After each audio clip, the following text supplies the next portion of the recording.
Hi guys, welcome to another video on transportation problem. So in today's session, we are going to discuss about unbalanced problem. Okay, so in the previous sessions, we just discussed about a balanced problem. So when a transportation problem is unbalanced, how we are going to solve it. Okay, so let us take a small example.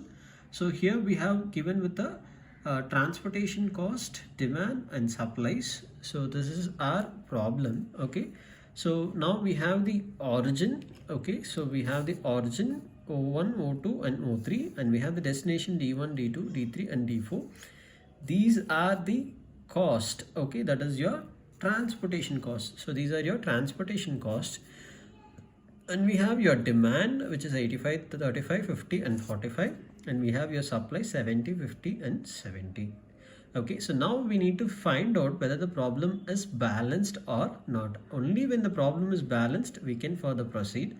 Otherwise you have to make the problem into a balanced transportation problem, then you can solve it. Okay, so how to check whether the problem is balanced or not? So first thing, you need to summate the entire supply and you have to summate the entire demand. Okay, that you need to check. Okay, so 70 plus 55 plus 70, which is going to be 195. Okay, so this is the total of supply. And the next one is 45 plus 50 plus 35 plus 85, which is going to be 215. Okay, so now 215 is not equal to 195. Okay, so now the problem is unbalanced. Okay, so when the demand and supply is equal, that's said to be the problem is balanced. Otherwise the problem is unbalanced.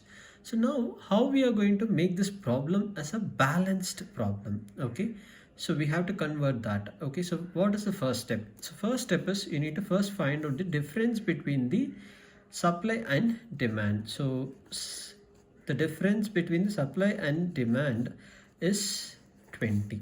Okay, so 20 is the difference. Okay, so where is the shortage? The shortage is in the supply. Okay, so supply is row wise. Okay, so first row, second row, third row. Okay, so we have a shortage of 20 in the supply.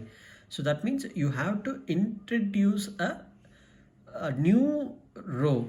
Okay, so new origin that you need to introduce. Okay, so let us see here. Okay, so you have the destination, you have the origin. Okay, so we have 70, 55 and 70, 85, 30, 50 and 40 is your demand. Okay, so as we told, there is shortage in terms of your supply. Okay, so what I need to do, I have to enter that shortage. Okay, so enter that shortage in a new row. Okay, so new row, because supply is where you have the shortage. Okay, if you have shortage in demand, you have to introduce a new column. Okay, so now we have a shortage in the supply, so you are going to introduce a new row. Okay, so the new row is going to be O4, the origin 4. Okay, and what about the transportation costs? The transportation costs are going to be dummy. Okay, so you have to introduce with 0.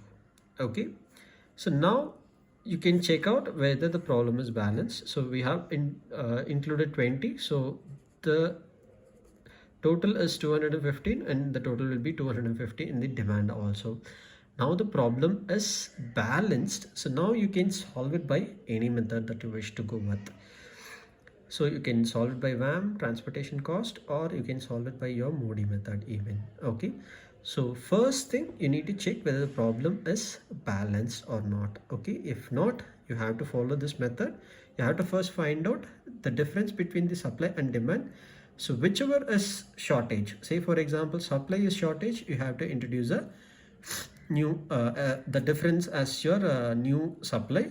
And if you have a shortage in terms of demand, you have to introduce a new demand of say whatever be the shortage. So in this case we have supply as the shortage.